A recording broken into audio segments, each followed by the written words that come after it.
Everyone's searching for the perfect place to relocate. Lower cost of living, better weather, a fresh start somewhere new, and certain countries appear constantly in those searches. Portugal, Thailand, Mexico, the UAE, the dream locations. But here's what the statistics don't advertise. A significant number of people who move to these places leave within 2 years, quietly, without the fanfare that accompanied their arrival. This isn't about failure, it's about reality meeting expectation. So let's examine which countries see the highest departure rates among foreign residents, and more importantly, why. Portugal became the relocation darling around 2018. Digital nomad visas, golden visa programs, Lisbon's cafe culture plastered across every lifestyle blog. The pitch was simple: Europe, affordable, sunshine. The reality is more nuanced. A one-bedroom flat in central Lisbon now costs between €2,100 and €1,800 per month. That's comparable to many German cities. The affordable Portugal exists, but it's in towns most foreigners won't consider living in. Portuguese bureaucracy is famously complex. Opening a bank account can take weeks. Residency paperwork often requires multiple visits to different offices. And despite the international presence, learning Portuguese is essentially mandatory for anything beyond tourist interactions. The tax benefits that attracted many are being revised. The non-habitual resident scheme has been replaced with something less generous. Local resentment toward foreign buyers has increased. You'll see it in the protests. You'll feel it in certain neighborhoods. Who thrives here? Retirees with stable pensions who settle in smaller cities like Coimbra or Braga. Remote workers earning Northern European salaries who can absorb the rising costs. People genuinely interested in Portuguese language and culture. Who leaves? Those expecting cheap European living equivalent to Southeast Asia. Freelancers with inconsistent income facing Lisbon's rent prices. Anyone requiring frequent interaction with government services in English.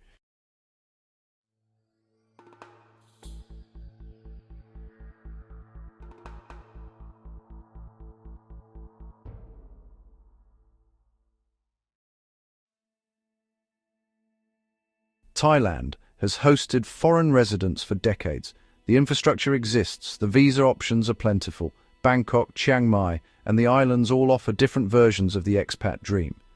But the departure rate tells a different story. Many arrive on tourist visas. They do visa runs every few months, border bounces to Myanmar or Malaysia. This works until it doesn't. Immigration policy shifts without much warning. The long-term tourist visa route has become less reliable. Then there's the financial requirement creep. The elite visa now costs substantially more than it did 5 years ago.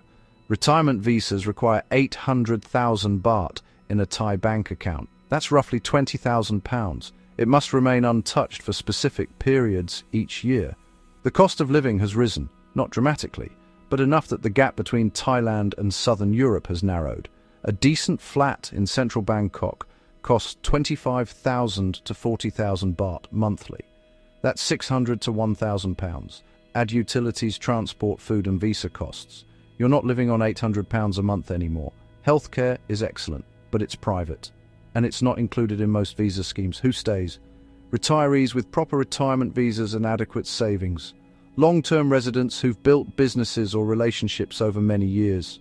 People comfortable with bureaucratic uncertainty and cultural patience. Who leaves? Perpetual tourists whose visa strategies eventually fail. Those expecting 2015 prices in 2025. Anyone requiring Western-style transparency in legal or financial matters.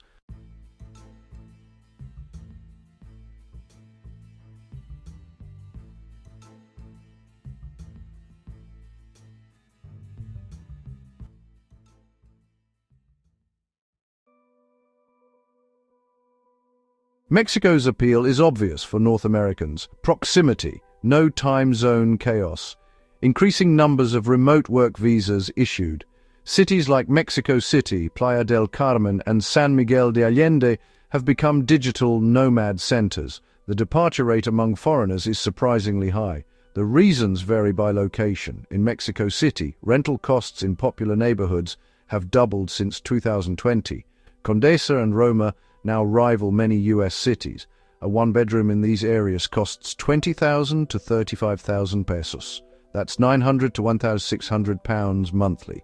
Safety is inconsistent, not just between cities, between neighborhoods within the same city. Research requires local knowledge. Generic advice doesn't apply. The temporary resident visa requires proof of income, around $2,700 monthly, or savings of approximately $45,000. These aren't small barriers, and the visa doesn't grant automatic work rights. Many arrive on tourist stamps. They work remotely. Technically not legal, usually overlooked, but not guaranteed. Healthcare quality varies wildly. Excellent private options exist in major cities, but they're expensive without insurance. Who makes it work? Remote employees of US or Canadian companies with solid incomes, retirees with investment income meeting visa requirements, Spanish speakers or those committed to learning. Who struggles? Freelancers with variable income below visa thresholds, those expecting uniform safety across all regions, anyone unprepared for the bureaucratic patience required.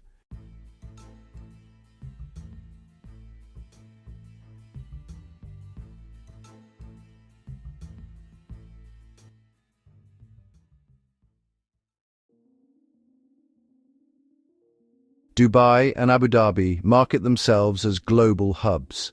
No income tax, modern infrastructure, year-round sunshine. The Gulf states attract significant numbers of foreign workers and entrepreneurs, but the residency is almost always employment-tied. Lose the job, lose the visa. You have 30 days to find a new sponsorship or leave. There's no automatic path to permanent residency for most people. Even after decades, the cost of living is high. A one-bedroom flat in Dubai Marina costs between 5,000 and 8,000 dirhams monthly. That's roughly 100 to 1,250 pounds. School fees for children run into tens of thousands of pounds annually. These are British or American curriculum schools, not optional expenses for most expat families. The lifestyle requires a car, public transport exists, but the UAE is built around driving. Insurance, petrol and parking add up quickly. Summers are brutal. June through September sees temperatures regularly above 40 degrees. You move between air-conditioned spaces, outdoor life pauses. Who thrives here? High earners in finance, tech or corporate roles with employer benefits. Entrepreneurs with established businesses and substantial capital. Those who view it as a 5 to 10-year financial sprint, not a permanent home. Who leaves? Mid-level employees whose salaries don't match the cost of living. Families whose children age into expensive schooling. Anyone seeking long-term security without permanent residency options.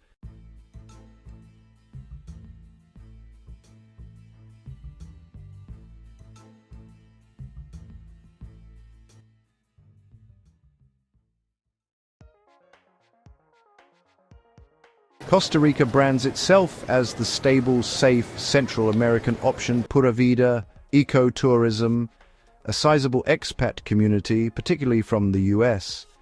The departure rate among new arrivals is notable. Infrastructure outside the Central Valley is limited. Internet reliability drops significantly in coastal areas. This matters for remote workers. Import taxes make many goods expensive. Electronics, cars, and household items cost substantially more than in the US. A used car that's $8,000 in the US might cost $15,000 in Costa Rica. Healthcare is a mixed picture. The public system exists and is affordable, but wait times are long. Private healthcare is good, but it's not cheap, and it's not always included in residency visa arrangements. The pensionado visa requires proof of $1,000 monthly income from a pension. The rentista visa requires $2,500 monthly for 2 years. These are fixed requirements, not guidelines. Property ownership doesn't grant residency automatically. Many foreigners buy property and assume residency follows. It doesn't. Who settles successfully? Retirees with pensions meeting visa income requirements. Nature enthusiasts prepared for infrastructure limitations, people who visited multiple times and understand the reality beyond the beaches. Who departs? remote workers reliant on consistent, high-speed internet in coastal zones, those expecting US-level convenience at developing world prices, anyone unprepared for the slow pace of bureaucracy and services.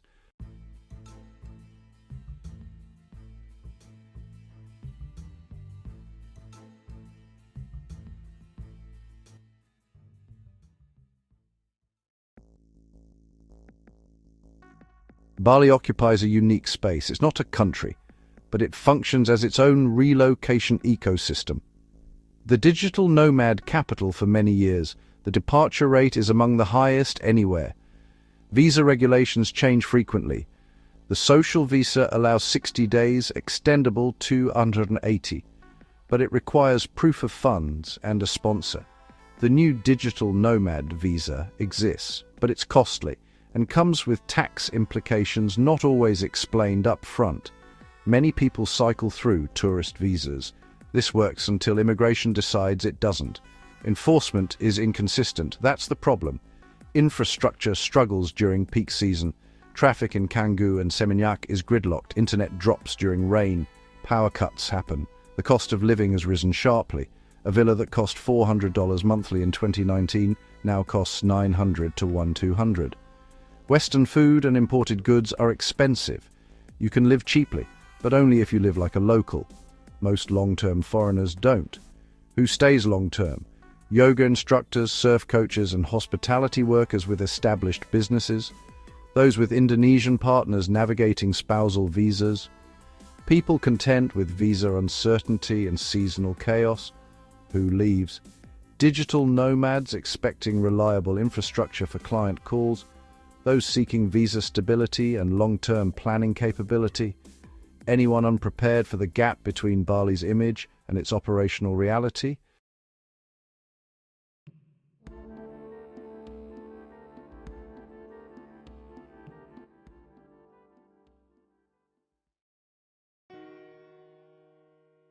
Certain themes repeat across these destinations. Rising costs that erode the original financial advantage. Visa systems that seem welcoming but are actually precarious. Infrastructure that works until you depend on it completely. And perhaps most significantly, a gap between the marketed version and the daily reality. This isn't about these countries being bad choices. It's about expectations being misaligned.